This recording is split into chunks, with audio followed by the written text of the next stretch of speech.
Hey, everybody, welcome to Sports Frenzy 2.0. I'm the maestro, Kevin Crane. I'm the conquistador, Dave Height. Our latest episode is being taped on the 23rd of June. This will hit on the 24th. Oh, boy, kids. I think between It's a wild ride tonight. Dave and I are not in the best of moods, and we've already discussed we're just going to be taking turns ranting and raving and screaming and yelling, so get used to it. Be ready for it. Be prepared. We're going to start off with the NBA, which might actually be the calming influence. Yes, believe it or not. Because I am happy. I am so happy. A couple weeks ago, I got rid of LeBron. Now I get the evil Brooklyn Nets out of the picture. So now I can actually enjoy the rest of the NBA playoffs. It's going to be fun. You've got the Western Conference. The Suns are already up 2-0 over the Clippers. And yet tonight, as we're taping, you're finally getting game 1 of the Hawks and Bucks. Yeah.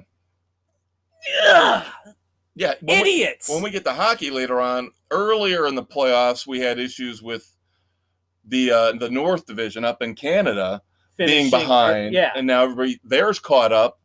And so that's all even in terms of when they're playing. They're only a day off. But you're right. Now you've got the Western Conference is already 2 games in the books before the East even gets going. And this could end up being a quick out for the Clippers if Kawhi Leonard doesn't come back, even though Paul George has been playing much better and leading this team as he should be. If Chris Paul comes back off this COVID debacle, and they're expecting him for game 3. Right. I thought he's going to be back for game 2. But now he for sure should be back for game 3. Yeah. Even though it's a road game for the Suns in LA. Let's face it, the Suns have been riding roughshod over everything. Yeah, I think they're on a collision course with the title, the trophy. I think they're the ones to beat. But the cool thing about all this, and again, there are people out there whining and crying, oh, without LeBron and without the Brooklyn Nets, who really cares? I do. Here's what you got. You got the Clippers finally getting to a conference final for the first time ever. Obviously have never won an NBA title. Right. They're always playing second fiddle. I believe the Suns have never won a title. They've been there. With Barkley, they got to the championship, but they never won the whole thing, as I recall, unless there's something going on way, way back in history that I'm zoning out on. The Hawks have never won. Nope. And then the Bucks haven't. Now, see, that's the one. Or I think back with Kareem, they might have. Maybe. Again, I'm sorry, but we're not NBA scholars, and I wasn't about to dig back 50 years. But in the grand scheme of recent NBA lore, right? This is a fresh group of teams, and it's nice that you don't have the tired old standbys. Right. I agree completely. And you've got a new star now in Trae Young with the Hawks. The only thing that I regret, like I said earlier, is I would like to have the Clippers at full strength. Yeah, that would be nice. That would be cool to have. But again, the Suns aren't technically at full strength yet, but we know at least that's coming. Yeah. With Kawhi Leonard, that knee, I don't know if he's coming back at all. We talked about it. Yeah. So, and then, of course, we talked about Joel Embiid and his knee. Now, he was able to play through it, but the problem is Robin to his Batman, Ben Simmons, wow. Oof. Boy, you talk about... He spit the bit in that last game with the Hawks. I mean, the footage of him where he had, at the end of the game, where he had a clear slam dunk under the basket and he passed it off, is just drawing criticism from every angle, every corner. That's inexcusable. You don't give up the gimme. And, of course, Shaq, I think, was the one that really went off the rails, where he said, if he was my teammate, I was playing on that team, and he was my teammate, I'd have went in the locker room and punched him in the face. I might be paraphrasing a little bit, but he was not happy with him. That was an inexcusable move. And, of course, I heard some people discussing, well, could they trade Ben Simmons? He just signed an extension. Yeah, So that's not it a would be almost impossible to trade him right now. yeah. No, they're stuck with him. Yeah. Now the interesting thing is the Celtics. Couple things on them. They are in the middle of their retooling and rebuilding with Danny Ainge retiring and Brad Stevens taking over as VP of basketball ops. Now it's The thing with the Ben Simmons topic kind of ties in here because they just shipped out Kemba Walker, who had 2 years left on a massive deal that he signed with the Celtics. The Celtics had to give up a first round pick to get rid of that contract. yeah. I don't know of any other sport where you do that. That's a frightening trend to set. I mean, you don't do that. Yeah, they brought back Al Horford. Kemba Walker goes to the OKC Thunder. Yeah, you don't give away a pick to ship somebody out. They're trying to get rid of that contract. They want to start rebuilding. Still, I get it, but come on. Deal with it for a year. And Al Horford, at least when he was with the Celtics a few years back, fit in well. He meshed well, and obviously Stevens must have thought highly of him. Yeah. And did not like Kemba Walker. Obviously, there was something there. So, and with the Celtics, it came out they're set to hire the Nets assistant coach, Ime Udoka, as their new head coach. Right. And I've always said, you want to get the first guy out there. If you're looking for a coach, you get in there, you get the interviews done. And you grab him right away. Right. Now, the one guy that I've always liked, who I think is going to end up getting a job here at some point, is Chauncey Billups. That he intrigues me. Yes. I always liked him as a player. You could see the intelligence he had out on the court directing, and he's one that you could see would be a good coach down the line. Yeah, and if it wasn't for the fact that the Magic are such a dumpster fire, I would hope that they would go out and get him. But, speaking of the Magic, they had the draft lottery here, and the Detroit Pistons get the number 1 pick. Followed by the Rockets, the Cavs, the Raptors, and your Magic. And the Magic also get the number 8 pick from the Bulls. Yep. But the problem is, and we've talked about this before with the NBA draft, it's not like the NFL draft. If you had picks number 5 and 8 in the NFL draft, you'd be like, yeah, woohoo! In the NBA, you're like, oh crap, we're going to have to probably overpay for guys that are iffy. Yeah.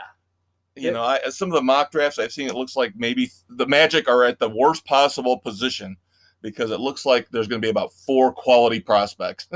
Yeah, and they got number 5. Which we've harped on this time and time again. The problem now is you really don't know what you're getting because these guys are coming out without gaining any experience. The one and dones. Yeah. And now, of course, they're going to even let them go back and just do the high school thing. It's ridiculous. These guys have to learn more of the fundamentals. They have to learn how to be coached, primarily. Yeah, and I still think you got to make them, like with college football, stay in until you're 21, until you're mature enough, till you've had a couple years of coaching. Yeah. To get some discipline, to get some fundamentals honed and polished. Yeah, it's the rare player that can make the leap. Yeah. Now, talking about coaching, you just mentioned the Celtics' new head coach. We did not get to talk about last week because I think it happened right after we taped last week's episode. Rick Carlisle is out in Dallas. So that, you mentioned Donnie Nelson. Dallas is retooling entirely. Yeah, little Napoleon, as I like to call him. Little Lord Fauntleroy, who thinks he's Lord God King shit, won 1 title as an owner, and now he thinks he's the be-all, end-all. So what I'm hearing is this is another disaster in the making because it's basically now Luka Doncic is running the team. Yeah. He's running the team. He's the one probably didn't like Carlisle. He's the one probably didn't get along with Donnie Nelson, and they both said, see ya. See ya, wouldn't want to be ya. Yep. And, this is sad because Cuban, as an owner, when he first came in, was a breath of fresh air. Yeah, his ego's gotten too big, you know? And and as I you can run for mentioned, president. I got my TV reality show. Who does that sound like? being in Dallas, he's become Jerry Jones of the NBA. Yeah. Yep. So until he figures out a way, like Jerry, early on, Jerry had his nice run. Again, I still think Jimmy Johnson was 90% of that. Yeah. We'll see who now. Maybe Chauncey Billups goes to Dallas and coaches the Mavs. But again, if the rumors are true that Doncic is the one running the show, do you really want to go where there's a prima donna like that? No, you do not. One other coaching note before we move on to a couple other miscellaneous NBA tidbits. I want to rip, going back to the 76ers, I don't want to rip Ben Simmons completely apart. Yes, he has got a lot to do with the process, quote unquote, failing in Philadelphia. But the most overrated head coach who keeps getting job after job after job, Doc Rivers. Now, I did hear a couple people, especially there was one former player, I can't remember his name, he's not a big star, but he went out on social media, of course. Of course. And he started ripping into Doc and said, hey, how about we start looking at the coach? Well, we leave Ben Simmons alone for a minute and start talking about how Doc Rivers can't get the job done. Yeah, he's great at getting you into the playoffs, but he's another one who can't put you over the top. Exactly. So I'm bitter. Yes, I'm bitter about Doc Rivers because he coached my Magic for a while.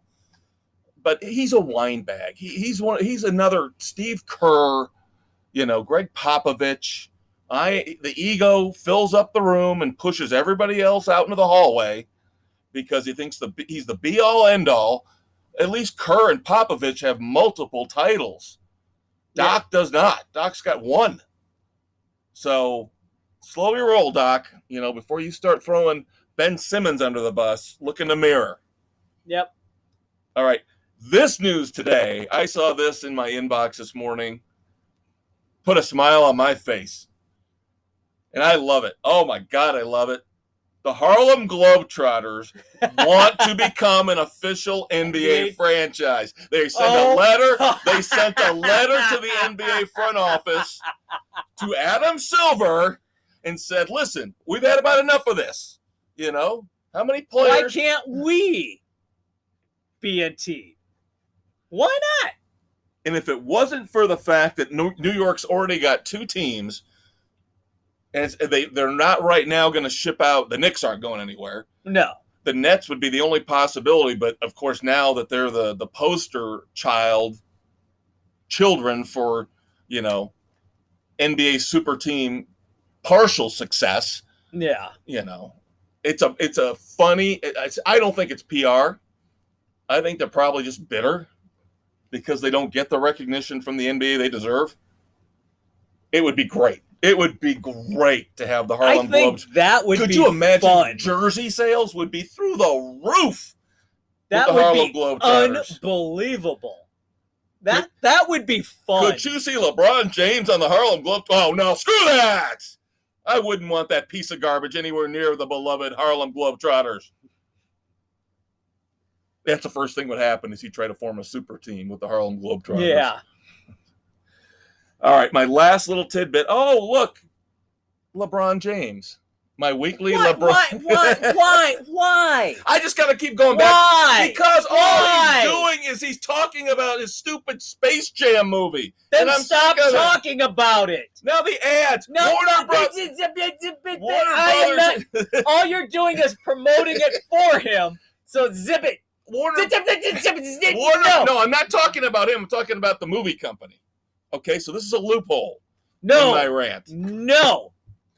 Warner Brothers is now promoting the movie as The Bunny and the Goat. Oh, how dare you call him the GOAT? He's not the GOAT. Michael Jordan is the GOAT. Warner Brothers, oh my God. I hope Space Jam 2, flops. I know it's not its technical name, it's Space Jam: A New Legacy. I hope it flops like In the Heights. Miserably crash and burn. Oh, now things get even more fun because we're going to move to baseball. Great. Really? All right. Do you want to start, or shall I have my aneurysm first? Well, I would like to see you, well, not have an aneurysm, but I know you've been waiting to talk about the White Sox. 44-30 as of taping. They are in first. They are 2.5 games up on the Indians. Now go. We just broke our first big losing streak of the season. Absolutely laid a big pile of crap down in Houston. Hitting absolutely disappeared. Pitching disappeared. The bullpen, supposedly at the start of the year, the strength of this team, and you've heard me rail on them, that they haven't been that good. They had been a disaster. First game in Pittsburgh, we blew a lead because the bullpen sucked so bad. The frustration level, I know every other team has already been through a significant losing streak. I know I should come down off the ledge. And the Rays are in the middle of one right now. And they are. And I know we've got about half our starters are on the IL. We're running our 7th, 8th, 9th outfielders out there. We're treading water. If guys can start getting healthy, it would be good. But the bullpen really needs to take a look at itself. They really have to focus. You're not talking about Hendricks, are you? You're talking about everybody else? No, I'm talking about Bummer. I'm talking about Marshall. I'm talking about Hoyer. I'm talking about Crochet. And I think with Crochet, he's being overused right now. And that falls on La Russa. Your favorite manager of all time. May the frickin' line drive catch him, but that's besides the point. So I know I should be fine where we're at with all the injuries we're dealing with. And we did get off the slide today, but it's still kind of frustrating. And Pittsburgh has been playing kind of sneaky tough lately. They have. So I don't think you'd still want to think a quality but team. Our big bats have disappeared entirely. So that is cause for concern because they're all gone at once. Gee, who does that sound like? Oh, that's right. It's time to talk about the Chicago Cubs. Oh, have I got Cubs news for you kids this week. Brain fart central there. Yeah, we're going to get to Javi. El Mago. Dumbass. No El Mago on that particular play you're talking about. Cubs are 41-33. They have the day off today. Milwaukee did win. So that puts the Cubs in second place, a half game behind the Brewers. It's amazing to me that the Cubs have been able to tread water and stay in this thing. Now, this is a reflection on the division. The division's a dumpster fire. The Brewers, you were talking about slumps, went through a slump recently. The Cubs are in the middle of another slump where they can't hit again. I remember about a month ago we were talking about how the Cubs went from the basement into the top 10 in hitting. Well, guess where they are again? Back to the basement. 28th as of this morning in hitting in Major League Baseball. And remember what I told you about Uncle Rossi? Oh, how did we do last week? Yeah, how was our record? When the guy asked him, are you concerned the fact that the bats are getting cold again? No, what's our record? What's our record in those games? What did we do last week? Yeah, now what are you going to say, Rossi? Now what are you going to say? Now we're back to where we were at the beginning of the year, where it's 3 hits, 4 hits, 3 hits, 2 hits. No 300 hitter again. I am so pissed off about this. Oh, Chris Bryant's regaining his MVP form. He's plummeted. Really. He's lost almost 40 points on his batting average in the last month. There is nobody even close to hitting 300 on this team in terms of regular full-time players right now. You got drama off the field. You got like you said, Javi Baez gets benched the other day on the 21st because he lost track of how many outs there were. Doubled up badly. And the problem is, guess what? He was in the lineup the next day. There's nothing you can do about it. Yeah. He's one of your 3 biggest stars. Oh, finish up. I've got one more Sox thought when you're done. All right. I just want to give props. You gave props to Liam Hendricks. I want to give props to my man Kyle Hendricks. You know, certain people who claim to be Cubs fans, friends of mine, oh, I don't think Kyle Hendricks is that good. I don't think he's that great of a pitcher. I don't like him that much. 8 wins in his last 8 starts. He is now tied for the major league lead with 10 victories as a pitcher. I was going to say, isn't he the best starting pitcher on the Cubs rotation? He had 3 or 4 games early on where he didn't have his stuff, and his ERA got jacked up. Now it's plummeting. Now he's back to being the professor. Every game now, 6 innings pitched, 3 hits, no runs. 6 innings pitched, 4 hits, 1 run.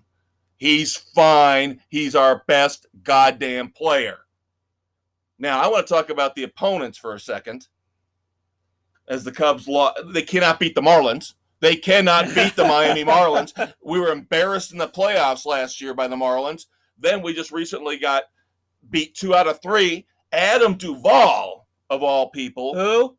jacks 4 home runs in 2 games against the Cubs. And then in Washington, for the Nationals, ghosts of prospects past that we let go, Kyle Schwarber hit 5 home runs against the Mets in 2 games. Jock Peterson's fine. He's quote-unquote the replacement for Kyle Schwarber. You couldn't dish out an extra $3 million for Kyle Schwarber. And now Kyle Schwarber's going to hit 40, 45 home runs, drive in 100 runs, and you let him go. Typical Cubs. All right, last thing. A little bit of soap opera kind of drama with the Cubs. Ben Zobrist, MVP of the World Series that we won in 2016. You had a feeling something weird was going on the last few years, especially when he had to take time away, which enabled them, as I recall, to sign Craig Kimbrell. Right. That saved him a ton of money. Right. We knew he had marital issues, but holy crap, that was the tip of the iceberg. Yeah, and I don't want to, bag on the guy or give him a hard time because, there's a lot of men out there, tens of thousands, hundreds of thousands who've been cuckolded by women, but cuckolded by women, your wife, and your pastor. Who also stole money from your charity. Right, so he's filed a $6 million lawsuit against his pastor, who was having an affair with his wife, while Ben was going in, spilling his guts to the guy. He was going to him for counseling. And this dickhead is grooming his wife and put it to her. God. I feel so bad for Ben. I've never heard a bad thing about the guy. I know he's very religious, obviously. I know he gives a lot to charity, obviously, because those are the 2 integral parts of this on top of infidelity. Yeah. So it's just a clusterfuck, and I feel so bad for the guy. I hope he comes out of this okay. And I remember he kept pushing and pushing to get his wife at the time, this woman involved in this, to sing the national anthem all the time at Wrigley Field. Oh, here's Ben Zobrist's wife. She's got to sing the national anthem. Yeah. Uh-huh.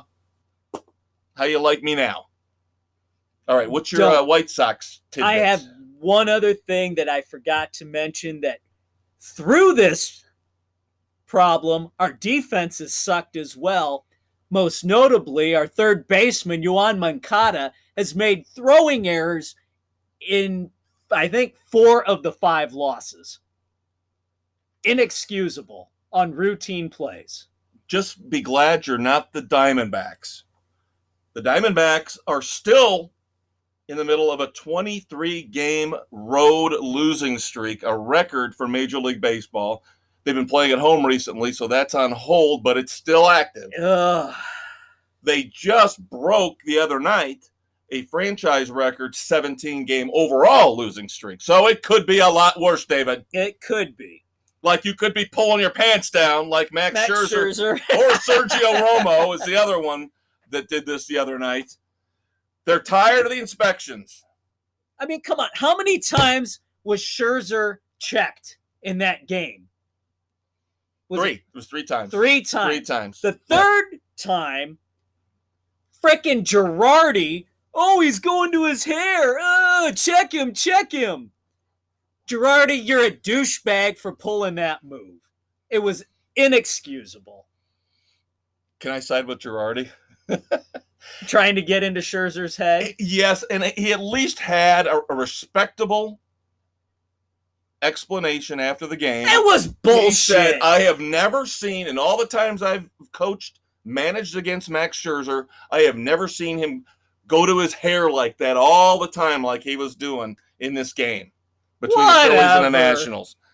So then he gets so Scherzer has to get a scalp massage from the umpire to make sure there's no spider tack in there. But then you got coaches yelling at each other. Girardi gets tossed because he goes after Scherzer. Down. I'll go with Girardi on this one.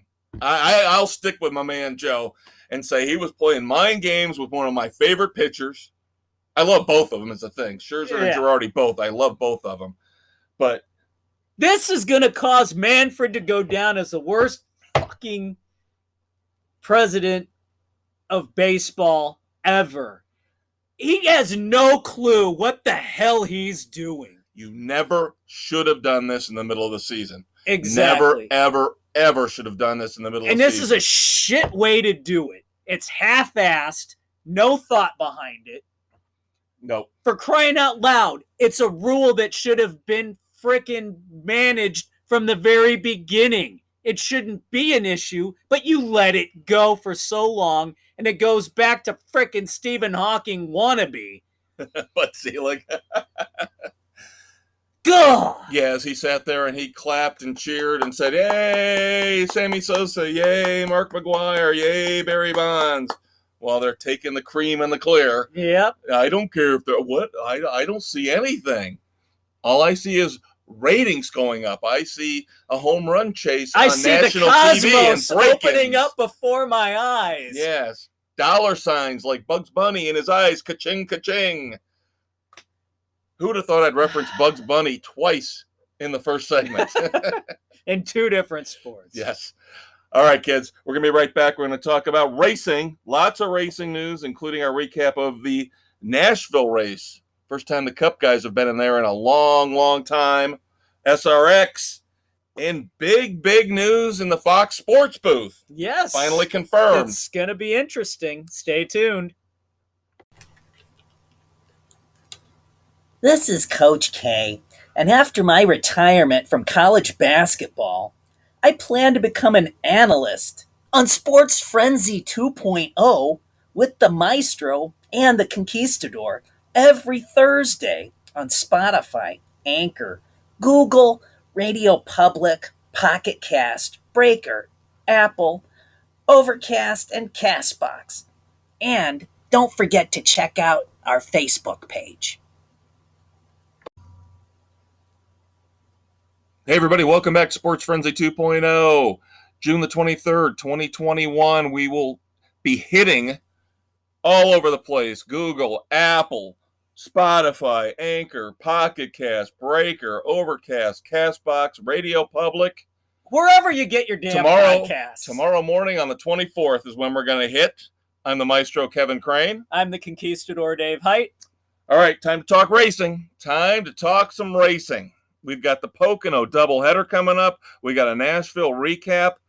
But let's start off talking about my new favorites, SRX. SRX. I loved this racing. That's right. You did not watch week 1, right? I did not get to see week 1. So you go ahead and tell everybody what you thought. Week 2 on the dirt was very enjoyable. Knoxville Speedway in Iowa. One of the home of the Knoxville Nationals, one of the 2 premier dirt tracks in the country.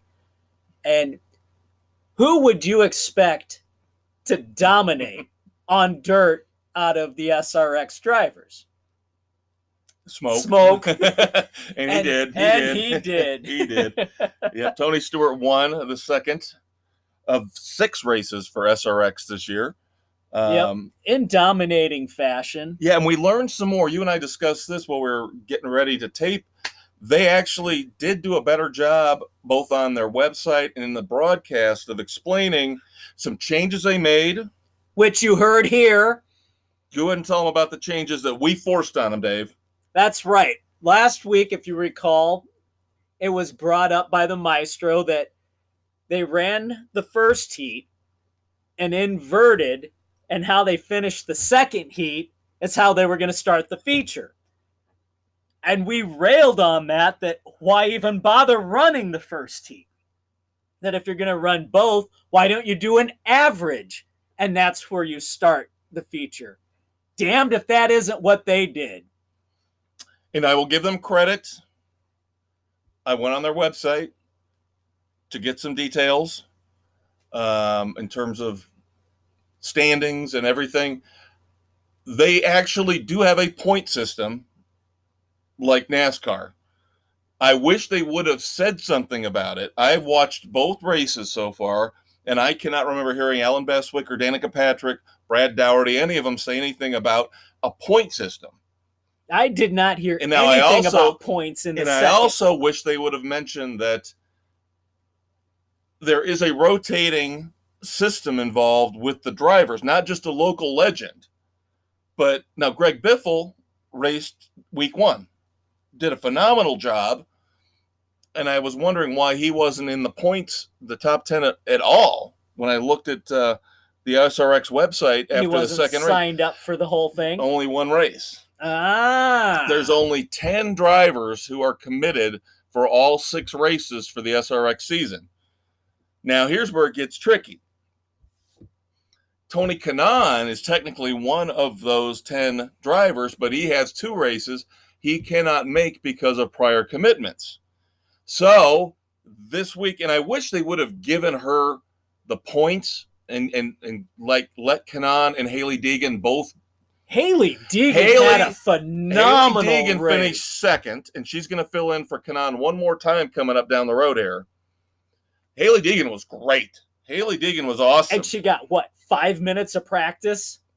Yeah, I was thoroughly impressed with Hailie Deegan. And I would love to see her make her way up through the ranks, get her into a cup car eventually. Yeah, because she's Danica doing well. Patrick's probably up in the booth seething, watching the potential Hailie Deegan has. Yeah. Compared to what Danica did in NASCAR. Yeah, no, Hailie Deegan, she's currently in the truck series and running very well. Right. But man, she put on a hell of a performance. And that's pretty impressive to finish runner-up to Smoke on a dirt track. Yeah. Like that. Oh. And now this she's week, a hell of a driver. I'll give her that. Now this week, I believe Kanaan's back this week. I'm not 100%. Like I said, there's one other race, from what I could tell, on the press release on the SRX website where she's going to sub for him. Yeah. But I don't know if it's this week, which is Eldora. So that'll be a blast this coming Saturday night as they go to Eldora for another dirt race. Going to Smoke's home track that he owns. Gee, I wonder who's going to be the favorite for this one. Yeah, no kidding. Now, if you were Kanaan, wouldn't you want Deegan to run this one too? Well, again, that's why I kind of wish they would combine the points, because Kanaan's considered one of the 10 teams vying for the first SRX title. But Deegan's points don't count so for he's him. Essentially out of it entirely. Right. And they better get their act together and figure out what the fuel pickup issue is on Bill Elliott's car. Yeah. Because it's 2 weeks in a row now where he was unable to finish because of that problem. Yeah. So Evernham, get to it, buddy. Start earning your money. Now, the other thing I want to know is, why aren't they rotating cars? So, well, supposedly, I know what you're saying, but since they're the same template, it shouldn't matter then. You're right. But then, like we talked about blind in week one draw on the cars. Like we talked about in week 1 with Biffle. He had the unfair tire advantage. Right, when he got the backup car. that they had sitting out there waiting if somebody would happen to have a situation where they couldn't continue in their first car. Yeah. So there's still some things they got to hammer out. And I still wish. I wanted to see more on-track issues between Michael Waltrip and Paul Tracy. Yeah, Paul Tracy has not had fun these first two races. I'll tell you that. He is not a good dirt driver. No. Well, yeah, the first week though, he didn't have much luck. He was the first car to get in an accident. So, and that was a concrete oval, I think, or asphalt oval. All right, so moving on back to NASCAR before we get to the Nashville race and then the Pocono picks. Big news. We told you about this a couple weeks ago. We forecast this. We predicted this was coming. We heard the rumblings and gave it legs. Jeff Gordon is now number 2 at Hendricks Motorsports. I've always thought Jeff Gordon was number 2, Dave. We all did.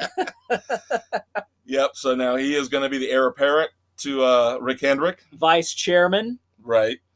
Going to run the day-to-day operations in the shop. Right, and right before they announced this, a few days before that, they did announce that Alex Bowman got a 2-year extension. Yep. So now he's with Hendrick through 2023. So Hendrick has been by far, as an organization, the big winner in 2021. With Kyle Larson, I mean, all 4 of the cars have won. All 4 are in the chase already. Yep. And it was Gordon that pushed for Larson. Right. Yeah, he told Hendrick, sign him. Yep. And now you're starting to see rumblings and rumors that sponsors are going to come back. Yep. For Larson, because you can't argue with what he's doing on the track. Yeah. Which takes us to Nashville, where brakes were the story of the day. Yes. Gosh, fucking brakes. Oh, that's right. You picked Ryan Blaney. I'm sorry. Oh, yeah. You got the one. You got the one effing point because his brakes blew up. Yeah, there were brake issues all day. And I'll admit, this was the first race of the year where I didn't watch 90% of it because I was jumping back and forth between the golf. You know, you had the U.S. Open going on. You had the race. You had the Cubs. Then, of course, Hell in a Cell started at 8 o'clock. And I was just like all over the place trying to figure out what to watch, when to watch it. So you didn't take your ADHD medication, did you? No. I was click. God, I wish I had my old PlayStation View app. You know, I'm so pissed that Sony and PlayStation took that away because I had picture-in-picture on that. So I could at least watch 2 things at the same time. But Kyle Larson did win yet again. No, not just win, dominated yet again. Yeah, so, and now, of course, with the stupid-ass qualifying formula, Kyle Larson will start on the pole for the Pocono race on Saturday. Before we get to that, though, a couple other notes. A DQ for loose lug nuts. Chase Elliott got DQ'd, and they were talking about this during the end of the race where he was radioing in and saying, I got a loose wheel, and they kept telling him, stay out there. Kept him out there. Guess what? It cost him. Ryan Blaney wasn't the only one that got 1 point. Yep. Let's put it that way. Chase Elliott got DQ'd. That is unprecedented. Yep, so in this day and age. 5 loose lug nuts cost Chase Elliott major points. Yes. But again, he does have a win, so he's in the playoffs, but that's a lot of points that to lose. Hurts. That hurts bad. And now, of course, the rumors are going to the Xfinity Series after Kyle Busch wins his 100th Xfinity race at Nashville. Now they're saying, well, Kyle, you've said in the past you're going to retire from Xfinity once you hit 100. Yeah, he's backing off of that. He's not going to. He's a money-grubbing little... Oh, now come on. I was just going to say something nice. This will be like the last time I say anything nice about anybody here for the rest of this episode. But I was going to say the dude's ultra competitive.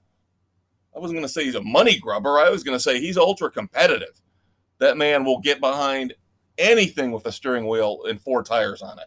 There you go. Sometimes even 3. Maybe 2. I don't know if he rides dirt Probably bikes, motorcycles. Not. I don't know. But all right. We do have a new new position that NASCAR created.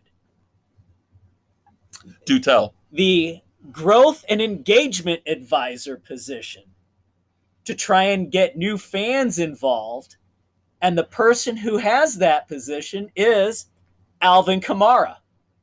Oh, I kind of did see something about that. Yeah. NASCAR hired Alvin Kamara to this new position to try and help bring in new fans, because last year, after they did the whole banishing of the Confederate flag, he applauded that and decided he wanted to go to his first race. He started watching it on TV, got invited to Homestead by Bubba, and he's now all in on racing. Yeah, I know I've seen him at least twice in the pits. Yeah, and at Daytona, he sponsored his juice store, sponsored one of the Xfinity drivers who didn't have a sponsor. So fresh blood. More good news for NASCAR. The ratings have been solid this year. Not spectacular, but they're not losing viewers. And there are, like you said, new people coming in. Celebrities are starting to latch on to NASCAR. Yeah. So it could be the rebirth that they've needed after, a decade and a half? Kind of being stale. Not 2 decades of stale. Yeah, and unfortunately that kind of coincides with the reign of Jimmy Johnson, doesn't it? Yeah, and it's all post senior. Yeah. Well, we know that was going to have a body blow to NASCAR. That was an absolute I still see guys once a week in stores wearing Dale Earnhardt 3 t-shirts, and that's never going to go away. Nope. I've got a few that I still break out. I still got my Rusty Wallace stuff, so the loyalty of NASCAR fans is pretty much unprecedented. I would say maybe baseball fans would be the only ones that could rival NASCAR fans. Now, that being said, for the second year in a row, we are getting a Pocono doubleheader. Yep. Saturday and Sunday, the 26th and the 27th. 2 400-mile races. So this is going to be a big touchstone for the Frenzy Cup for us, because we make everybody pick both races up front. Yep. There's no way it'd be like herding cats for me to try to get everybody to put a second pick in within 12 hours. Yeah, it's not going to happen. After the Saturday race, try to get a pick for the Sunday race in. So, unique situation for us as well as for NASCAR. Now, I'll be interested to see if they want to continue this beyond this year, because they've technically, last year obviously was kind of doing it to do a catch-up with the COVID situation. Now, this year, technically, it's because you're going to have 2 weeks off coming up here for the Olympics. Yeah, and it was kind of popular with the fans. Right. So I'm hoping they keep it, just like with all the new road courses they're putting in, Nashville. It's something different that breaks it up. Right. So, that being said, you and I have been joking about it, laughing about it, making fun of each other about it, because we knew it was coming. Yep. Both of us, back-to-back, Denny Hamlins. I did this last year. Yeah, I did it last year. It played out beautifully. I think I got, a first and a second out of it. So I'm hoping for close to the same results this year. Yeah, I played it last year. I went Harvick Hamlin, and it backfired on me because they finished second in the race I had picked them to win. So yeah, that's why unless something terrible happens with Denny this weekend, where he all of a sudden shows he can't race at Pocono anymore, if they keep doing this over the next year or two with the doubleheader, this is going to be my strategy. I'll tell you right up front, because I don't want to go through what you went through last year. That was painful when I was doing the spreadsheets. That was painful for me to do. What you had to go through. I didn't want to. I'd rather go down in flames. 2 different people other than Denny Hamlin win instead of picking the winners. Yeah, but in the wrong frickin' order. Now everybody else is going with their own strategy, like you did. Yeah. So somebody's going to get their ass chewed. Somebody's going to get bit in the ass. It could be the elder statesman. Could be Aaron. You know why?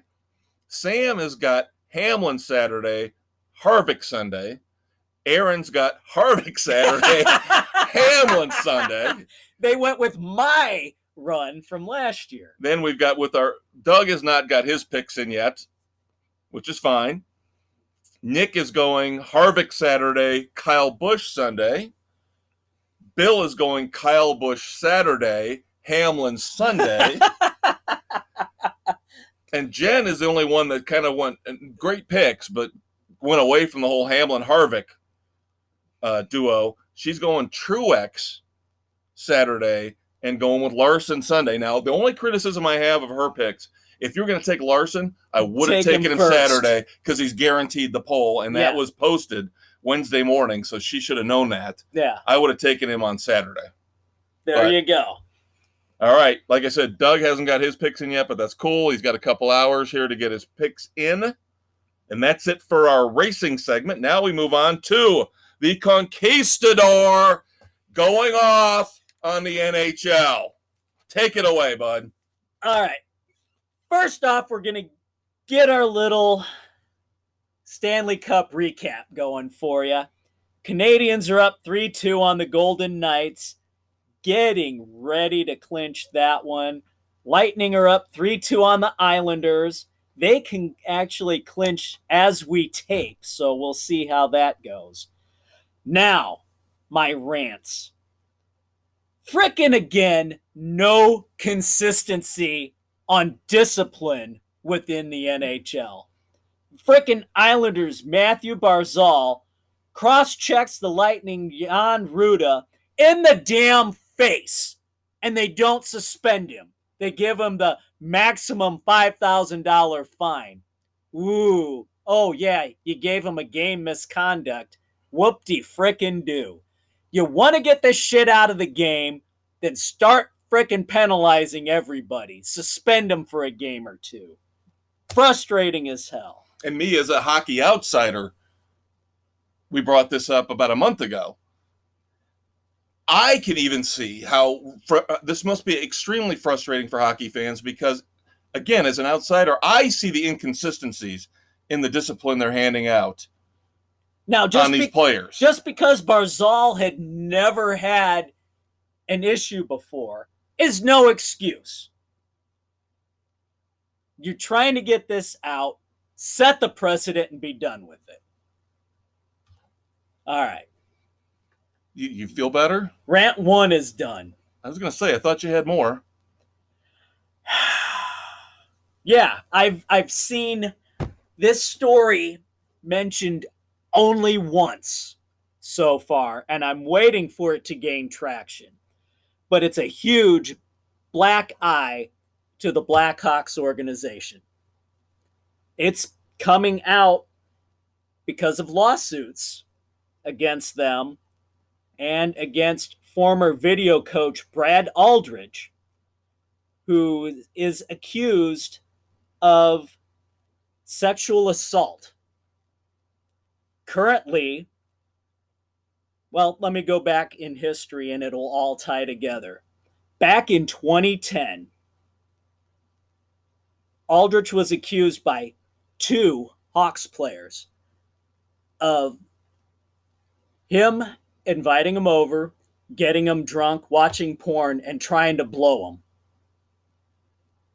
These 2 players had reported it to one of the coaches, skills coach Paul Vincent, who reported what happened to John McDonough, the president, Al McIsaac, the vice president, the GM, Stan Bowman, and the team psychologist, James Gaffey.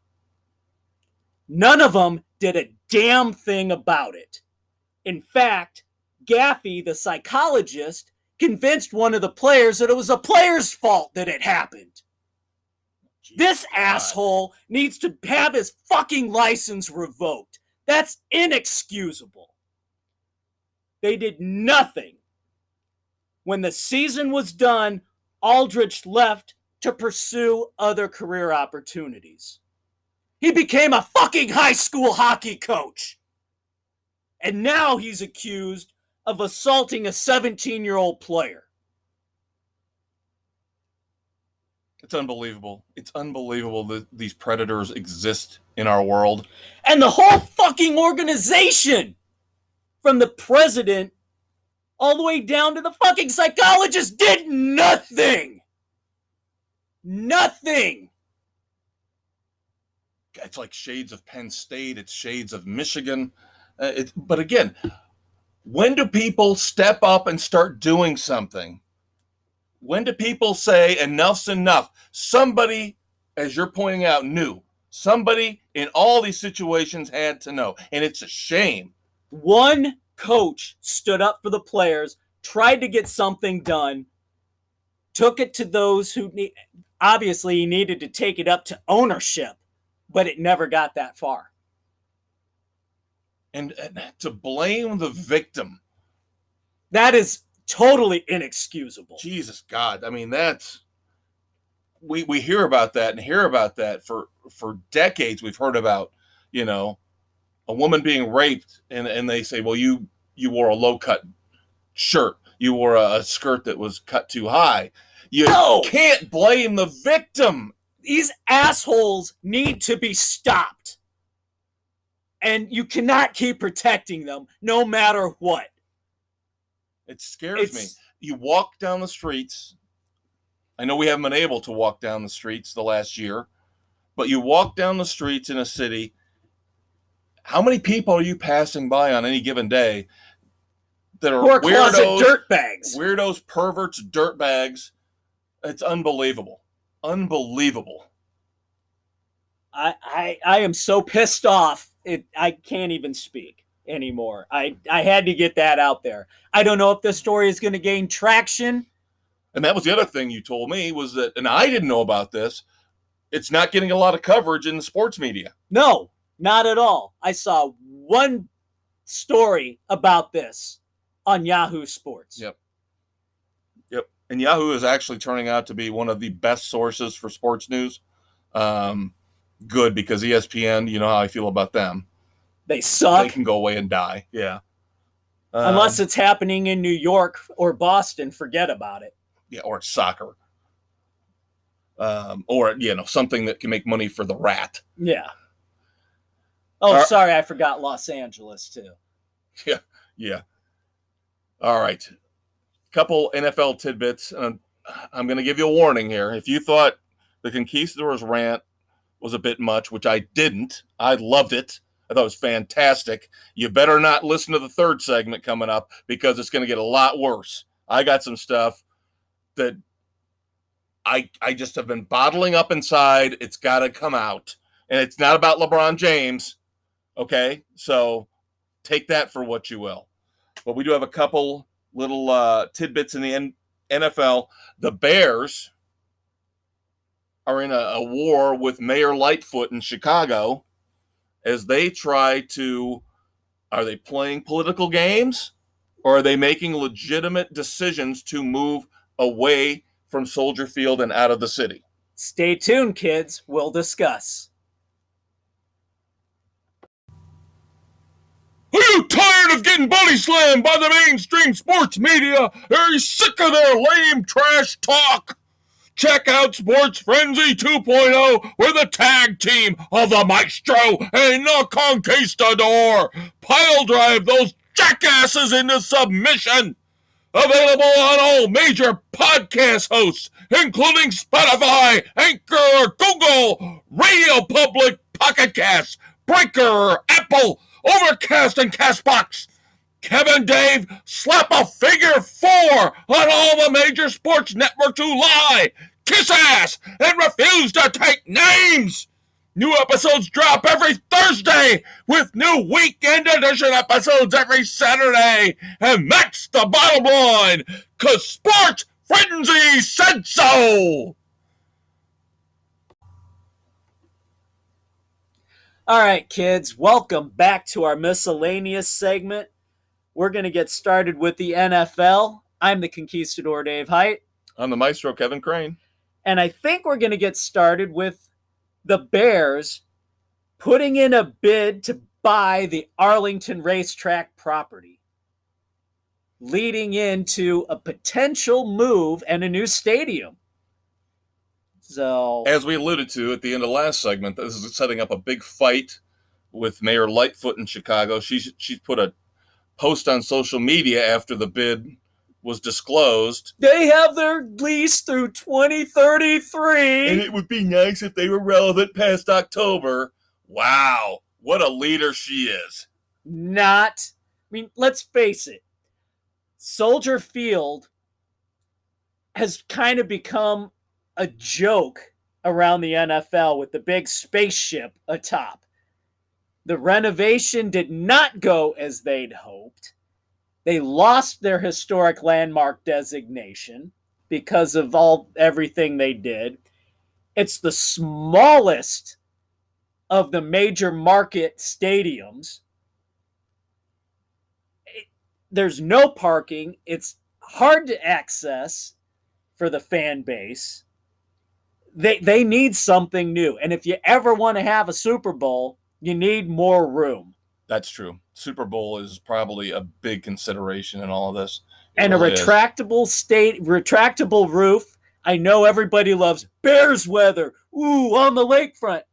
Yeah, well, if you ever want to get the Super Bowl money, you're going to have the retractable roof. Yep. Now, the Arlington Park Raceway location is a little, for us, it would be tricky coming in from the east, because that would probably tack on another half hour to 40 minutes of driving, because it's out in the western suburbs a little bit to the north. Yep.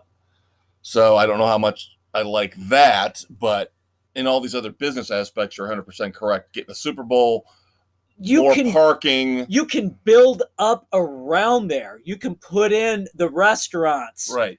that are lacking right around Soldier there's Field. Nothing to do right around Basically, Soldier Field. all you have around Soldier Field is the museum campus. Right. That's it. Nothing else is readily accessible. We went to see a concert a couple years ago there where they set up a temporary pavilion for the summer, the Huntington Bank Pavilion, which is right there next to Soldier Field. And they had one little Mexican restaurant out there on the lakefront. And that was the only place within a decent distance to eat. Yeah. Outside of getting food at the concert itself. Or going into downtown. Right. So it'll be interesting to see how this plays out. Knowing the Bears, knowing the McCaskies, Ted Phillips, I see his name on the announcement, and I go, oh, God. Yeah. Now, along with this is a new sponsorship deal for the team going along with Arlington Racetrack and Rivers Casino. And one of the richest guys in Chicago, Neil Bloom, who is a minority owner in the track, in the casino, and the Bulls and the White Sox. Could he be the potential new owner if the Bears do decide to sell? Because there are rumblings that the team could be for sale. You know, I don't want to buy into fool's gold. I don't want to.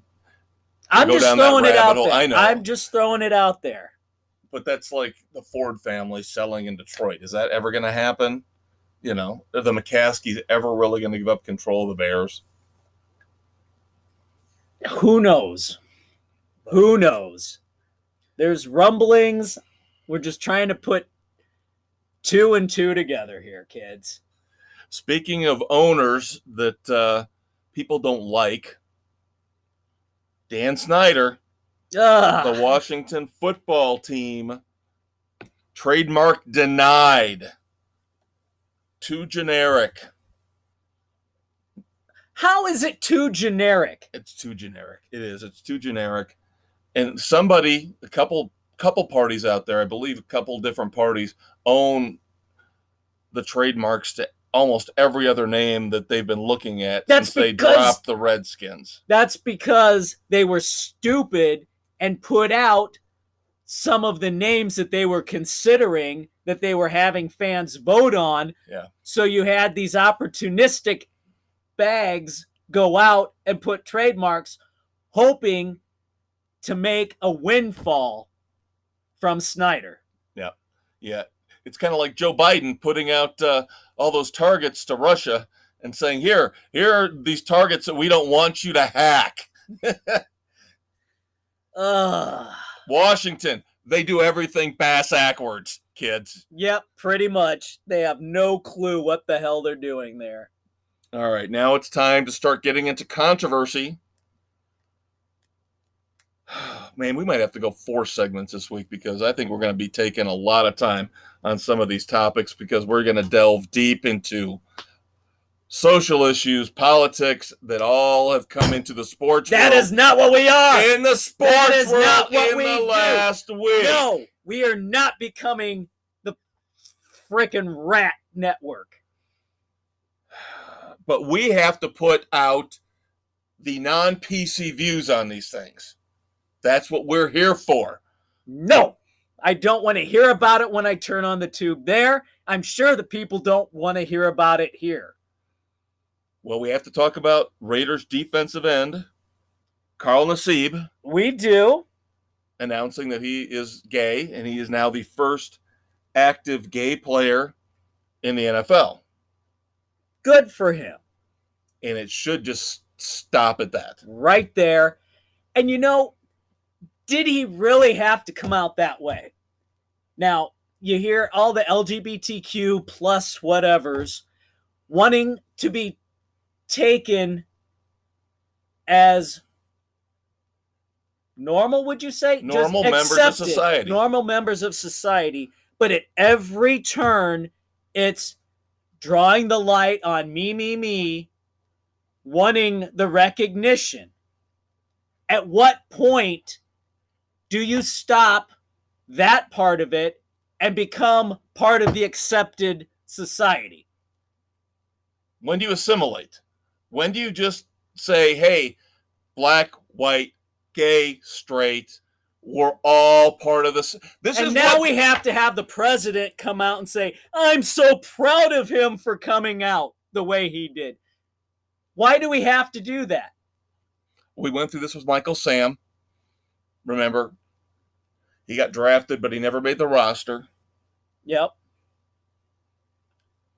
This is not in any way, shape, or form. Nobody's criticizing him. Nobody's going to harass him for this. I would hope not.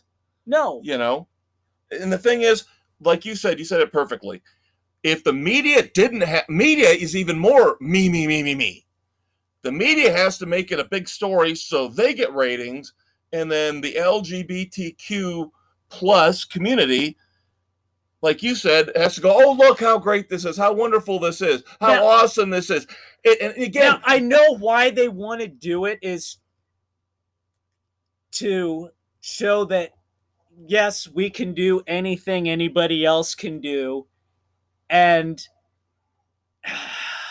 normalize it, which is a whole different ball game that we're not going to get into. But it does not have to be made a big deal. But that's what our media does. The media are, of course, hypocrites. The media they say they want equality. They want everybody equal. And then all they do is hype up all Pride the disparity. Month, this month, that month, specialized group here, specialized group there. They degrade the people that they do not shine a spotlight on by doing this. And it's I think it's frustrating. I think it's in many ways twisted and sick. Everybody knows how I feel about the mass media. I can't stand them. I don't care if you're talking about CNN, Fox, MSNBC, CBS, NBC, ABC. All they care about is shining the spotlight on their big freaking egos. Yep. By shining the spotlight on somebody who they can go, oh, this is such a brave story. Let me go and talk to this brave person because I'm such an empathetic figure as the host of the NBC Nightly News, the CBS Nightly News. You're just a bunch of phonies is what you are. Well said. All right. And now there's one other part of this I want to get to. I mentioned this in our warm-up when we were getting ready and we were talking about this. which really ticked me off. I heard certain people in the media, people I respect, when somebody called into their show and asked them, how do you think, and it was not a defensive, it was not an antagonistic call. It was just a legitimate question. Said, how do you think these players, some of these players will handle this in the locker room? Well, let's make them uncomfortable. And the host went off and said, oh my God, you're such a scumbag hater. I'll bet you're one of those religious fanatics who takes the Bible and twists it and makes it so that, you know, all gay people are evil and they should be hated and you should go to hell. Oh, wait, no, I don't want you to go to hell because hell's a construct that religion made. And it was just a ridiculous rant, but it sums up, again, how much I hate the hypocrisy of the media. You sit there and you go, freedom for everybody. Everybody should be free of abuse and sexual oppression and all kinds. Everybody's opinions matter. Except when they disagree with yours. Right. Why does religion have to come into this? And I am not religious. Okay, kids? So you can't hold that against me. I think I'm being pretty fair in this argument. I'm agnostic.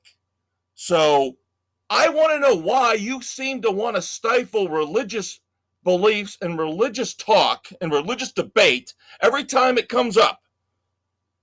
Why can't people believe in religion the way they want if it says that they don't necessarily agree with the gay lifestyle, the LGBTQ lifestyle? Why do you all of a sudden have to start saying, oh, you just want to put them on a cross and burn them?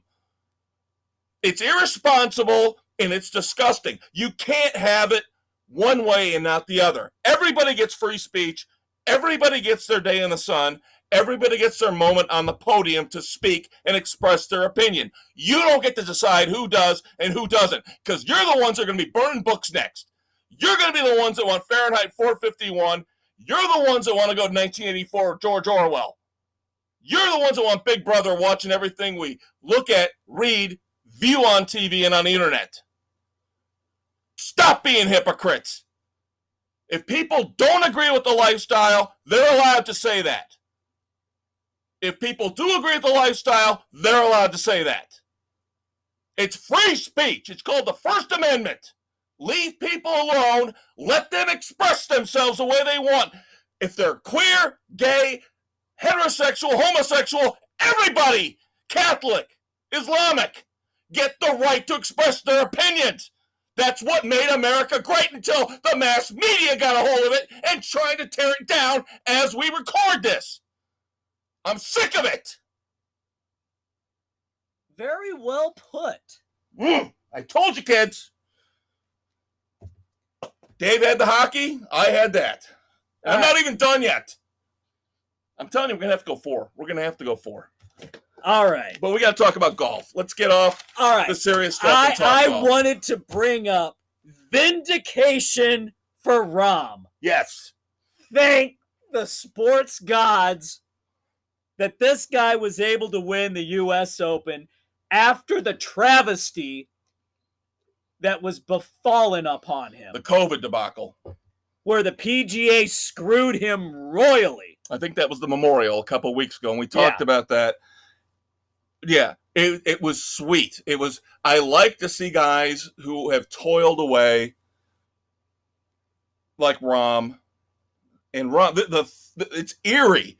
Torrey Pines is where the U.S. Open was last weekend. Yeah. Okay. Here's some tidbits about John Rahm. John Rahm and his connection to Torrey Pines. Okay. He has now won his first major at Torrey Pines. Duh. Okay. 4 years ago, he won his first tour tournament at Torrey Pines. 3 years ago, he got engaged at Torrey Pines. So you think he likes Torrey Pines? I think he likes Torrey Pines. Now, are we taking bets on what his first kid's going to be named? He's already had the kid, though. That was the thing. He had the kid recently, so. All right, the next kid. Are we taking bets that the kid's name will be Torrey? You know what? If I was him, I might actually do it. With all the hell? Why not? All the great luck he's had. He won at 6 under Yep. held off Louis Oosthuizen. And once again, Phil cannot play his home course. Yeah, but at least Phil, he's had his moment in the sun in 2021. And once again, Rory McIlroy wet himself. Well, DeChambeau was the one that really wet himself. Well, yeah. DeChambeau had the lead going onto the back nine and imploded. Yeah. He had a quadruple bogey? Yeah, I know. But Rory was expected to be the one to beat. Oh, see, now I'm over Rory. I'm over Rory, and I'm getting to the point where I'm over Spieth, too. Done. When was the last time Spieth and McIlroy actually made serious runs at a major? It's been They've a had long-ass time. At least Koepka is always in there. He's always in the top 10. But Spieth has been disappointing the last couple years. McIlroy's been disappointing for 4 or 5 years. We talked about Ricky Fowler couldn't even qualify for this. Yeah. And he was Let's stop talking about these guys. Stop giving Fowler the damn commercials. Now, there's some things about this tournament that really upset me. I mean, other than the ball in the tree. There was the ball in the tree, which I watched the replay of that, and it hits the cart path, it goes up in the tree, it lodges in the tree. This was again, as I mentioned, a bizarre weekend. In a previous segment, I couldn't watch every minute of every sporting event because there were so many going on. I tried to watch, but I did see that. I did see the ball in the tree. What the hell was going on with all the paragliders? I don't know. Every time I turn it on, I see people floating around. Isn't that a security issue? You would. What if one of these doped up hippies on the paraglider crashes onto the course and starts putting? Oh wait, that happened. Yeah, some dumbass runs onto the course to make a shot. Yeah. And then here's my personal pet peeve. This freaked me out. I think this was on Saturday's coverage. Could have been Friday, most likely Saturday.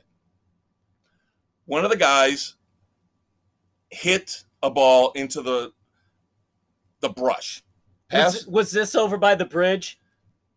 All I can say is that they told him, because he wanted to go look for the ball, and they said, don't go look for the ball, take the drop. Was that where they showed the rattlesnake? Yes. But 5 minutes later, they showed the tail of the rattlesnake 2 feet off where the ball was. 2 feet off the rough. And I was like, oh, no freaking way am I ever playing there. Yep, I saw that Oh, footage. my God. And they said something about scorpions, too. They said, oh, my Jesus God. Why are you on this course? What, is landmines? What the hell else is going to happen? No, that's over in England. Yeah, we're going to the British Open here in a couple weeks, so. Oh, my God, I saw that rattlesnake. I'm like, oh, my. It freaked me out more than when you see the alligators down south. You expect that. I know, but, man, rattlesnakes, Jesus God. 2 feet off the course. And we got more alligators coming for you on the weekend edition, kids. Oh, yeah. Yeah, we do. Wink, wink, hint, hint. There's your sneak peek of one of the movies we're going to be reviewing. But yeah, that was an interesting tournament, to say the least. It was bizarre on many levels. But again, congratulations, John Rahm. All right, a couple other miscellaneous notes. We are going to go 4 segments here because we're going to have to save moments of silence and the dumbasses for an additional bonus segment. Oh, God, he's on his soapbox, kids. Not yet, but it's coming. It's coming. All right, Madden 22, the cover's been announced. How boring is this? Ooh. Brady and Mahomes. They've both been on the cover in the past, so, hey, why don't we put them both on the cover again? Oh. What a frickin' cop-out. This is why the Madden franchise has become a joke of what it used to be. I haven't bought an edition in 3 years because the gameplay never changes. All they do is update the rosters, but they want to shell out $60 for it. It's like, no, do something different with the game. Now, I'm hearing that there are competitors who have gotten permission to start putting together rival games again, like they used to 15, 20 years ago. So hopefully we'll see somebody come out with an NFL game, a sanctioned NFL game that will compete with NFL this boring ass 2023 versus Madden versus whatever. Tecmo Bowl. Bring it back. Tecmo Bowl. God damn it. All right, Olympic talk here. Does anybody give a shit about the Olympics anymore? Well, we talked about Naomi Osaka, and she's still having issues, so she is going to play in the Olympics, but she's out for Wimbledon. Are they even going to have the Olympics? Well, they're getting the basketball team together. Now, Rafael Nadal is out for both Wimbledon and the Olympics. So there's your little tennis update for the week. So Naomi Osaka should be good enough for the Olympics, not for Wimbledon. Nadal out for both. Basketball. Kevin Durant's in for the Olympics. Steph Curry is out. James Harden thought he was in. He was in, but now he's out. Within like a day. He used to be indecisive, but now he's not so sure. Excellent. Well done, Conquistador. Now to wrap up with the Olympic talk. Are you going to New Zealand? Please say you're not. I'm going to talk about Brett Favre and his opinion on weightlifter Laurel Hubbard. Yes, from New Zealand. Okay. Yes, this is what I'm going to wrap up this segment with.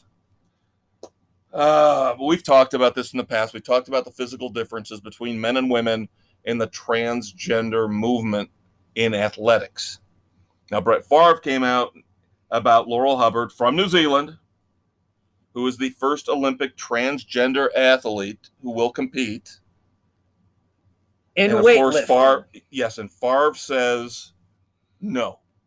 And of course, I'm not taking Brett Favre's word for gospel for anything. Not this, not jeans. Nothing. Not taking selfies of my junk. Maybe how to get around down into Bayou. But I have to admit, I side with Brett Favre on this. Here's something he pointed out, and I think this is why I want to give him credit. I know you didn't want me to give him credit, but I'm going to, because here's something I did not know. And I'm sorry, I don't spend every waking moment of my life looking into the transgender issues in athletics. So Brett Favre actually shed some light on this for me. You can be considered for the Olympics as a transgender athlete without even having to have had the surgery. Correct. That's ridiculous. That's absolutely the testosterone level. All you have to do is take enough estrogen to bring down your testosterone level to X amount. That's ridiculous. That's absolutely unbelievable ridiculous. And this weightlifter had previously been a male weightlifter in competition. And if you look at the pictures of Laurel Hubbard, I'm sorry, this is nothing even close to a woman. It's not. It's closer to a guy who you'd expect drinking a pitcher of beer in a biker bar than it is to a woman. And I think this is what Brett Favre was getting at. It's a travesty that they're allowing this to happen. I was naive enough to think with the transgender movement that you had to at least have had the surgery. No, not anymore, kids. How does that even make any sense? So Laurel Hubbard has male genitalia, but gets to compete as a female weightlifter. Because that's how she identifies now. Ah! Aneurysm! Aneurysm! Like I said, I want to be a zebra. I'm identifying as a zebra. A non-binary zebra from now on. Jesus God, what the hell are we doing with this country? I'm saying, if you want to be a woman, but change the parts. Okay? Take a look at the parts in the groin region and change them to what you want to be. You can't. How can you be a woman and you still have a penis and testicles? How does that make any sense? That makes no sense whatsoever. Ask your LSD hyped psychology whatevers from the 60s who have driven us down this road. Oh my God, look, at least Caitlyn Jenner had the surgery, right? Yes. That's fine. Okay. Bruce Jenner wanted to be Caitlyn Jenner, got the work done. Boom, confetti. There you go. But stop playing the crying game. Yeah, there you go. And that's another teaser for the weekend edition. Another review, not the crying game, but a movie that talks about the crying game. See, we tie it all together. Tie it together so beautifully. It's just a shame the rest of the goddamn world can't. Which is why you're getting a bonus edition this week, because I've got even more stuff that's going to piss me off. Oh, God help us, kids. This is going to be like a 3-hour edition. No, basically, we've got moments of silence, but we got a lot of dumbasses, and we've got the Supreme Court to talk about, and another Olympic alternate that's pissing off everybody under the sun, another transgender. So, all right, kids, bonus segment coming. The conquistador is rubbing his temples. The maestro's looking forward to it, though. Staving off an aneurysm. I'm hoping I have the voice to get me through another segment. We'll be right back.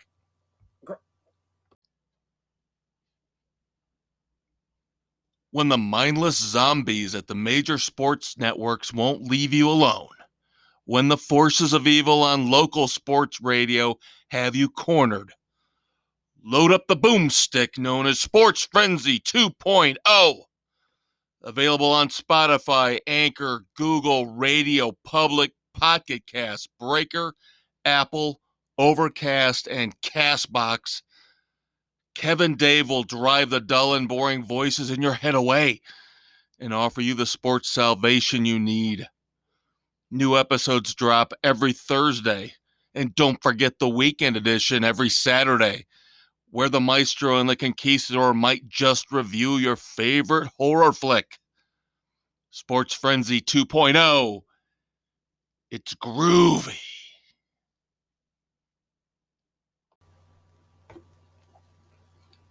All right, kids. Welcome back to Sports Frenzy 2.0 and your bonus segment. I'm the conquistador, Dave Height. I can barely speak. I'm the maestro, Kevin Crane. I've been yelling too much. Just kidding. I got more. You wish. And you're going to get more yelling as we discuss now the Supreme Court ruling with the NCAA. And I try to do as much research as I can for this show every week. It's fun. It is. Now, some of these topics we've had here over the last couple segments, not so much fun. I don't understand what I've read on this, if this is good or bad for the student athlete, for the NCAA, for the schools. The way I read it, so the Supreme Court unanimously rules for the student athletes over the NCAA in this case, and this is about educational benefits, quote unquote. So basically, it's not ruling in favor of paying student athletes. Correct. It is, you can give them laptops, you can give them paid internships, you can give them equipment that they need for school and to get through normal student athlete life. Just normal student life. Right. The thing that worries me, which I've seen as a criticism of this ruling, and you reap what you sow. Again, this is the second time after I've told everybody I'm not religious that I use God, and now I said you reap what you sow. I'm cribbing the Bible. But what's going to happen with Title IX?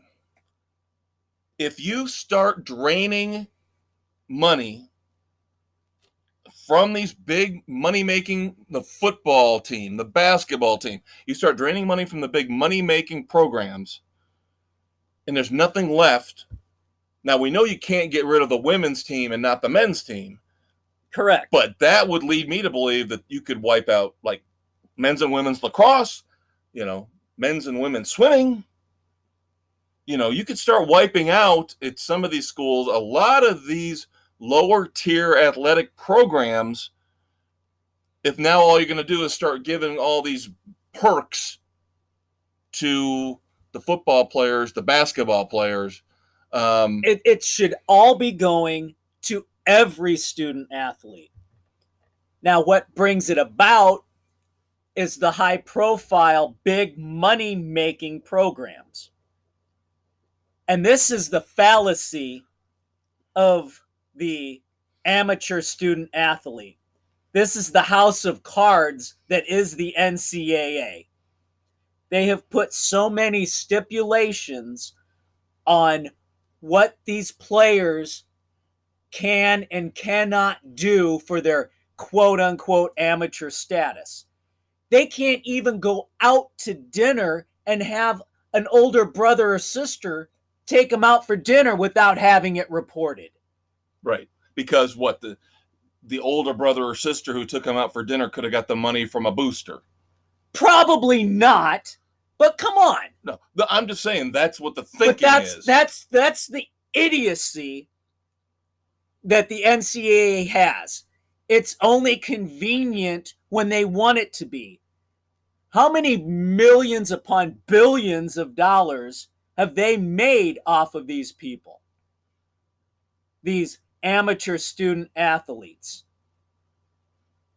And I agree with that to a point. I do. But another issue is your student athletes, from what I have researched, have not been allowed to get a job. No, because that opens up another can of worms. So, like any other student who's on a scholarship that could get a job, your athletes aren't allowed to. Because there's another double fucking standard. No, because there have been instances in the past where they have found student athletes who got jobs where they, number one, didn't have to go to work, and number two, were getting paid exorbitant amounts of money. And that's where that should be looked into. But you shouldn't ban them from the opportunity. Who's got the manpower to look into every one of these cases? That's what the NCAA is getting all this money from the TV contracts. Now, see, no. See, I you can't have it both going fucking to ways. Side with the NCAA on this because I have always said they're getting a benefit. It's called a full scholarship with room and board. Okay? That only goes so far. I don't give a rat's ass because other students have to live with it. And some of them other are fortunate. Students have a freaking opportunity to work at Target or Walmart? Yeah. Let's see if the big shot left tackle at Alabama goes out and gets a job at Walmart and he gets paid $15 an hour. Guaranteed next day he's driving around the freaking campus in a Trans Am or a Mercedes. Because corruption is everywhere. You have got to over-legislate instead of under-legislate. So you're going to, because of, 2 or 3 major players from a football program, from each program, you're going to fuck everybody else. Yeah, I am. That's the way the world works, Dave. We've talked about this. That's the way the world works. Minority rules. Bullshit. Minority rules. I'm 2 or 3 people bullshit. ruin it for everybody. 2 or 3 people ruin it for everybody. We just talked about it in the last segment with the transgender weightlifter. 2 or 3 people ruin it for everybody. We can't have a clear-cut man weightlifting division, woman weightlifting division in the Olympics now because 2 or 3 people fuck it up for everybody. So why not in the NCAA? 2 or 3 people who cheat and lie and steal fuck it up for everybody. So guess what? Over-regulate instead of under-regulate. Sorry. I'm calling bullshit because the vast majority are getting screwed. They are not getting screwed. The kids at the small schools are the ones getting screwed. Can you tell me athletes at Alabama and Clemson are getting screwed? They're treated like gods. They get whatever they want. They get the best food. You just made the best point right there. Because this is all regulating the major programs. This ruling is trying to help out those smaller program kids. I saw a wonderful, wonderful idea that will never fly. I'm going to specify football and basketball only because those are the two big money-making programs. Nobody will ever go for it to help out the small schools. Why don't we start limiting how many scholarships Clemson and Alabama and Ohio State can give to the top 100 recruits in basketball and football? Why do they get whoever they, because the kids get free reign to go wherever they want, play for whoever they want. So guess what? The student athlete's getting the benefit. Only in a handful of places. The few screw the many, Dave. You just proved my point. The few screw the many. And the big problem has come out because of all these stupid, insane TV contracts with the stupid money being thrown around. Well, why do you think they want to expand the college football playoff to 12 and do it as soon as possible? Because it's sure as hell not for the integrity of the game. They want to make more money. More money, more money, more money. And get it away from the damn big programs and trickle it down. There you go, kids. We will always agree to disagree on this because I still think college is for the student, not the student athlete. All right, then let's just abolish all sports in the college. That's fine. But you know what you're doing? Then you're taking education opportunities away from all those kids in the inner cities that can only hope to get into those schools based on their athletic ability by getting a scholarship. And here we are in our vicious circle. That's right. And it's never going to change. And God help us, we're going to keep doing this over and over and over again every year. This is the definition of insanity. And in the dictionary, you see the letters NCAA. Now you see pictures of the Maestro and the Conquistador arguing about this year after year and ended up in the same places.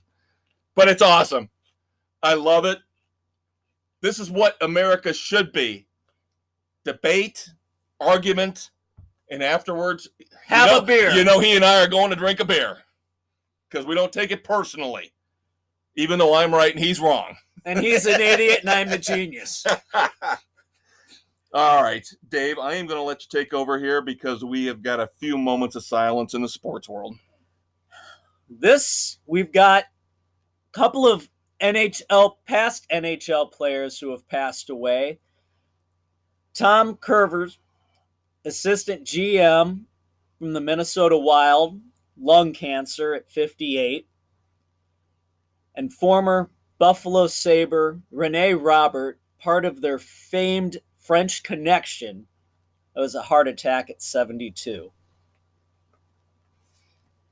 And then we also have going out Chargers defensive end Leroy Jones, a member of the famed 1980 defensive line Bruise Brothers, has passed away. Thoughts and prayers to their families. All right. As of course, we always have to do here because this is the way we do things. This is the way we roll. We go do our 180 from being solemn to do some more screaming and yelling. Because people are stupid. Yeah, boy. You thought I was going to burn out on this? I got even more for you. We're going back to the transgender community. Oh, come on. BMX rider Chelsea Wolfe, an Olympic alternate. Of course, I'm sorry. I've got to say it. She's a coward. He's a coward. She's a coward. A deleted Facebook post. How many times do we have to hear deleted Twitter post, deleted Facebook post, when these people put this crap out there and then realize, oh, I guess I fucked up and I shouldn't have done that. You think? Chelsea is a transgender woman who said, if he/she, it's like, I don't know. Is they. it he, a she? They. No, that's a non-binary, though. At That's this like point, we Demi don't Lovato. know. I know Demi Lovato is they. When in doubt, Go they. go they. All right. Anyway. Which is stupid. Chelsea said that if they, I still don't know if that's right though, were to win the gold medal, they would go up on the podium and burn the American flag. They're an alternate. In what realm do they think they're actually going to have the opportunity to compete? But let's just take this for face value. Let's say move to Iraq, where they World. burn the American flag on a regular basis. Why is it that Madonna can get all pissy with Donald Trump and say, if Donald Trump gets elected, I'm leaving the country, and then Donald Trump gets elected and she doesn't leave the country? Hypocrite! If you don't like it here, you can leave. That's the beauty of America. That's the freedom. Few simple forms. I'm sure that's all you got to fill out, and you can go somewhere else. Why do we have to change for you? Why do we have to cater to you when the majority of people like things the way they have been up until the last few years before the nutsy cuckoo media got all, into our shit? Now, there are some things that needed to change, granted, but there are some things that just stop. Saying gonna burn the flag, though, man, that is taking it too far. That goes beyond kneeling at a football game. That's going to the extremes. Burning the American flag. I know some military guys, some great military men and women would say, I fought for her right, his right, their right to do this. God bless the military. I love each and every one of them for what they do for us every single day. But they're wrong. It's degrading to them. It's degrading to the sacrifices they've made, their fathers and mothers have made. For somebody like this to say, I don't care, transgender, regular, male, female, just pissy angry, to say something like that is just the biggest insult you can hurl at this country. And I can't stand people like this. I can't stand them. Can't stand you. Costanza? My Seinfeld reference, yes. All right, you want one, or I got two more? I will have to go with the Lakers, Alex Carvoso. Dude, we know you like the weed. Learn the rules and laws of the states you're traveling in. It is not legal everywhere. And Texas has some of the most stringent policies against drugs and marijuana still. But yet you got caught with a couple ounces in your grinder in your bag when you're trying to fly from a Texas airport. Dude, dumbass. Think before you do anything. Yep. Yeah, all you tokers out there, all you potheads. It's not legal across the country. Learn the laws of where you're going. As much as you want it to be, it is not. The conquistador brings up a fair point. Do your research. And this is another hint of what's coming in the weekend edition. I've got some dumbasses smoking pot. And it's not Cheech and Chong. No. And I can double down on learn the laws about what you're doing. The Chiefs, Frank Clark, for the second time in 3 months, has been arrested on an illegal gun charge. This time he had an Uzi in his car in plain view, stopped again for not having a front license plate. You know what the laws are. You know you cannot have these things if you do not have... California has some of the strictest gun control laws. If you don't have a frickin' permit, you cannot have something concealed. You cannot have it out in plain view. Dude, why didn't you at least have it in the trunk? Frickin' learn the laws and follow them. It's not rocket science, kids. Yeah, Frank Clark, as opposed to the Lakers player. Frank Clark is a big-time player. Yes. In the NFL. I mean, we're not talking a bench player. No. We're talking a starter, somebody who's been coveted, somebody who's gotten mega bucks. So, yeah. I'll never understand this. If I was a player like Frank Clark who was getting tens of millions of dollars, I've said this on different infractions, and women, illicit women, illicit drugs. Just don't do anything wrong until you're done playing football and then go to town.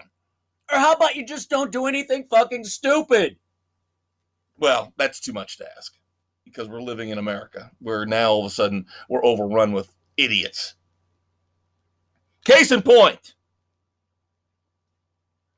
the Supreme Court, again, rears its ugly head in sports frenzy. But this one I kind of like. Because as you can tell, I'm kind of profane. I like to curse and swear. That's why our podcast is explicit, is because I do like to Are we talking about that fucking cheerleader in fucking Texas? That fucking Flowers. Yes. With her fucking school and her fucking cheerleading. I'm calling out the school. I'm calling out the school. All she did was go home and post a rant about, yeah, she was pissed off about not making the varsity cheerleading squad. Yeah, she dropped a couple F-bombs. Last I checked, in the research I did, she didn't threaten anybody. She didn't mention the school by name. She just said, fuck school, fuck cheerleading, fuck softball. No threats were made to anybody. Nope. No bullying to anybody. Nope. She was just pissed. She gets disciplined for her rant, and the Supreme Court rules with her and says, no, you can't do that. You can't do that. Although they did kind of couch it as the Supreme Court will do and say, well, we're going to side with her in this case, but this doesn't mean you've all got carte blanche out there, all you high schoolers. Right. To get out there and rant and rave. Because there's limits on what you can and cannot do. I'm sure they don't want bullying and they don't want threats. Right. And you don't mention anything specific. She was very generic. Right. And which is the way to go. If you haven't figured this out by now, kids, I'm a huge free speech advocate. But you can't threaten people. All right? You can't bully people. She didn't do that. That's why she got off. It's a shame this had to go to the Supreme Court. Yes, it is. It's a shame you wasted all this taxpayer money. So the dumbasses are the school who put all of us through this just because she had a hissy fit on social media. And what kid hasn't? Finally, to bring it all, well, kind of full circle, we start off the second segment with SRX Racing. Danica Patrick, week 1 on the broadcast with Ellen Bestwick. Ellen Bestwick happened to mention one of the drivers, Bill Elliott. Awesome Bill from Dawsonville. Who is that? What are you talking about, Ellen? You don't realize, Danica, that Bill Elliott's nickname was Awesome Bill from Dawsonville. No, I didn't know that. I didn't. How do you get a ride for multiple years at the highest level of NASCAR and not understand the history of the goddamn sport you're competing in? That's an embarrassment. And she's not that good in the booth. Sorry. How does she not know Awesome Bill from Dawsonville? How does she not know that? That's embarrassing. It is. As a race car driver, she should know. Good Lord, if it wasn't for the fact that Tony Stewart used to be her boss, owner, whatever you want to call it. Would she even know his nickname was Smoke? Yeah, would she even know about Smoke? Good Lord, woman, get a clue. You're just bitter because Haley Deegan's going to replace you. And probably win. Yes, and the sooner the better. So you can go out and find your next man to, heartbreak and move on to. Who is that Aaron's dating now? Who is that girl? Oh, so pathetic. So pathetic. She's like a groupie. Seriously. Hadn't she been divorced once already? Didn't she screw some poor guy over? Yeah, I think it was her agent. Went to Stenhouse, went to Rogers. Now she's with somebody else. Yeah. Port to port to port to port. That ship is going to be sailing for a long, long time, kids. And you better stay away from it. It's like the ghost ship. There you go. Thanks for hanging with us on this extra long edition. Yeah, I can tell Dave's mad. Dave's mad at me. We still got to do the weekend edition. Check that out this weekend. We have got reviews of Crawl, Skin, Dr. Sleep, and more. Yes, we'll talk some music. We'll talk some streaming. So check us out this weekend on the weekend edition. We thank you for hanging with us and listening to our rants and raves. Mostly mine, but. Yep. So thanks, kids. We'll see you later. Good night.